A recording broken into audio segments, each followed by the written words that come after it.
The Big Valley, 1965 cast, Then and Now, 2026. Who tragically passed away? The Big Valley brought viewers into a powerful world of family loyalty, frontier justice, and unforgettable Western drama. For fans of classic television, this series became more than entertainment. It became a piece of American TV history. But time has taken its toll, and many beloved faces from the show have sadly said their final goodbye. Today, we look back at the Big Valley cast, then and now. Barbara Stanwyck was born in 1907 in Brooklyn, New York. She was 58 when she played Victoria Barkley. Elegant, tough, and carrying real matriarch power, Stanwyck made the Barkley Ranch feel like it had a queen at the center. Stanwyck was already a Hollywood legend long before riding into this Western family drama, with classics like Double Indemnity and Stella Dallas behind her. She died in 1990 at age 82 after suffering heart failure. Victoria Barkley was not just a mother in a fancy ranch house. Stanwyck gave her steel, grace, and authority, the kind of presence that made every Barkley family fight feel serious.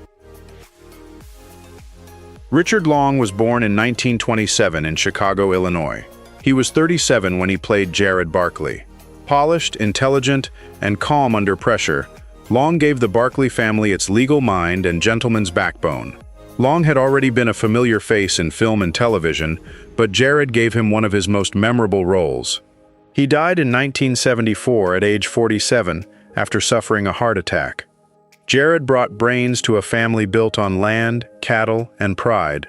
Long played him with quiet confidence, making him feel like the man who could argue in court one day and stand beside his brothers the next. Lee Majors was born in 1939 in Wyandotte, Michigan. He was 26 when he played Heath. Quiet, rugged, and carrying the sting of an outsider, Majors gave the Barkley family its most conflicted cowboy. Majors rode this role into wider television fame, later becoming a household name through The $6 Million Man and The Fall Guy. As of 2026, he is 87 years old and has mostly stepped back from regular acting. Heath brought tension into the Barkley name because he had to earn his place, not inherit it easily. Majors played him with grit, pride, and just enough vulnerability to make fans root for him. Napoleon Whiting was born in 1910 in Canton, Mississippi. He was 54 when he played Silas. Gentle, loyal, and quietly observant, Whiting gave the Barkley household a steady presence away from the gunfire and ranch politics. Whiting spent years in film and television, often bringing warmth and dignity to smaller supporting roles. He died in 1984 at age 74 after suffering a heart attack. Silas was not the loudest voice in the Barkley home, but Whiting made him feel important. His calm manner and quiet care helped give the mansion a lived-in, human feeling. Charles Briles was born in 1945 in Los Angeles, California. He was 19 when he played Eugene Barkley. Young, bright, and still finding his place, Briles gave the youngest Barkley son a softer edge beside his stronger-willed siblings. Briles left the series early and stepped away from acting, later living a much more private life outside Hollywood. He died in 2016 at age 70 from congestive heart failure. Eugene did not get the same spotlight as the other Barkleys, but Briles gave him a fresh, youthful energy. His short time on the show still adds another piece to the family's early story. Douglas Kennedy was born in 1915 in New York City. He was 50 when he played Fred Madden.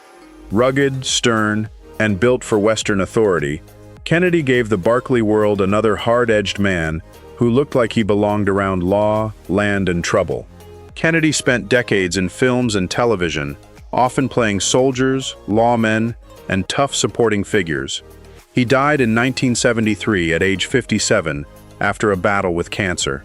Fred Madden was not a Barkley, but Kennedy still brought weight to the screen. He had that old Hollywood Western face, steady, serious, and ready to make even a short scene feel important. Harlan Ward was born in 1917 in Los Angeles, California. He was 50 when he played Judge Lansbury. Calm, formal, and quietly firm, Ward brought the kind of courtroom respectability that fit the show's world of money, law, and family power.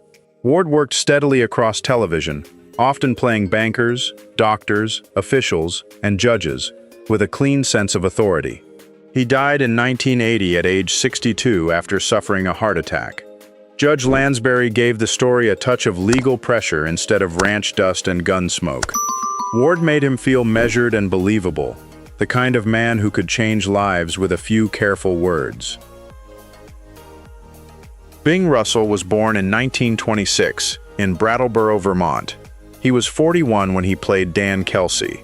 Weathered, natural, and right at home in a Saddletown setting, Russell brought easy Western texture to the Barkley universe.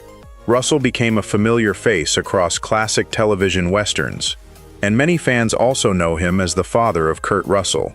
He died in 2003 at age 76, after a battle with cancer. Dan Kelsey was one of those roles that helped fill out the world beyond the Barkley mansion. Russell made him feel like a real man from the valley, rough enough, human enough, and never out of place. Bruce Dern was born in 1936 in Chicago, Illinois. He was 29 when he played Dixon. Lean, intense, and a little unpredictable, Dern brought the kind of nervous edge that could make a Western scene feel dangerous fast. Dern went on to build one of Hollywood's most fearless character actor careers, with standout work in Coming Home, Nebraska, and many darker, stranger roles. As of 2026, he is 90 years old and has mostly slowed down from regular acting. Dixon had that early Bruce Dern spark, restless, sharp, and hard to fully trust. Even in a smaller role, he gave the Barkley world a little more tension and bite. Richard Anderson was born in 1926 in Long Branch, New Jersey. He was 42 when he played Warden Garrick. Polished, stern, and naturally official, Anderson gave the role a clean authority that fit the show's world of law and consequence. Anderson later became widely recognized as Oscar Goldman on The $6 Million Man and The Bionic Woman. He died in 2017 at age 91 from natural causes. Warden Garrick brought a harder institutional side to the Valley. Anderson played him with that smooth, controlled presence that made every rule, order, and decision feel serious. L.Q. Jones was born in 1927 in Beaumont, Texas. He was 40 when he played Hutch. Wiry, dusty, and born for rough country, Jones carried the kind of Western face that looked like it had already seen trouble coming. Jones became a beloved character actor in Westerns, war films, and Sam Peckinpah movies, always bringing grit and oddball personality to the screen. He died in 2022 at age 94 from natural causes. Hutch was the kind of role Jones could make memorable with a stare. He gave the Valley a little more danger, a little more dust, and that rough old TV Western flavor fans remember. Kevin Hagen was born in 1928 in Chicago, Illinois. He was 39 when he played Sheriff Zach Fane.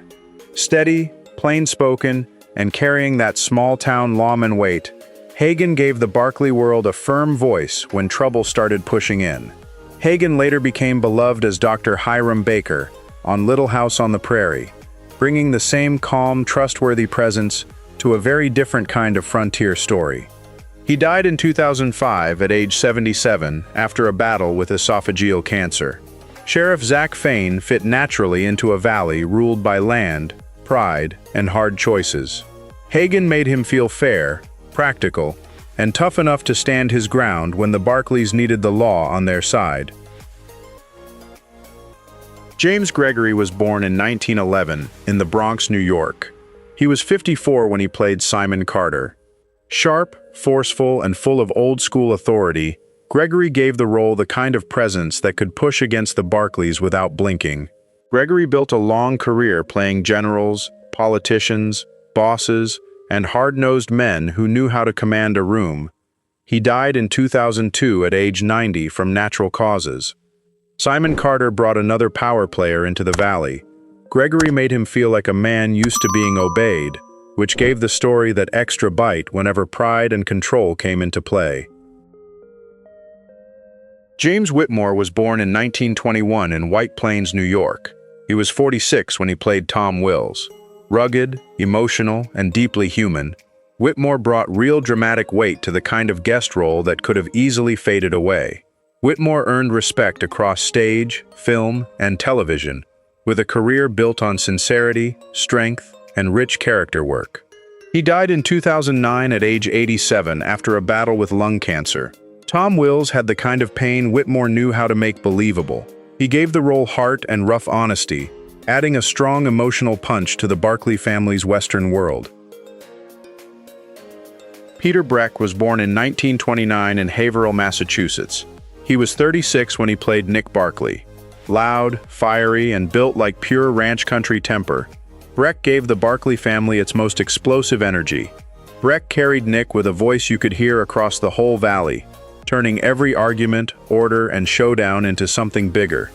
He died in 2012 at age 82 after a battle with dementia. Nick Barkley was all pride, heart, and thunder. Breck made him rough around the edges but fiercely loyal, the kind of brother who could start a fight and still make you feel safe standing behind him. Linda Evans was born in 1942 in Hartford, Connecticut. She was 22 when she played Audra Barkley. Beautiful, warm, and quietly spirited, Evans gave the Barkley daughter a softer glow inside a family full of strong wills and hard decisions. Evans later became a major television star through Dynasty, stepping into a very different world of glamour, wealth, and drama. As of 2026, she is 83 years old and has mostly stepped away from acting. Audra brought grace to the Barkley Ranch without feeling weak. Evans made her caring, elegant, and strong enough to belong in a family where love, land, and pride always came with a fight. Thanks for watching.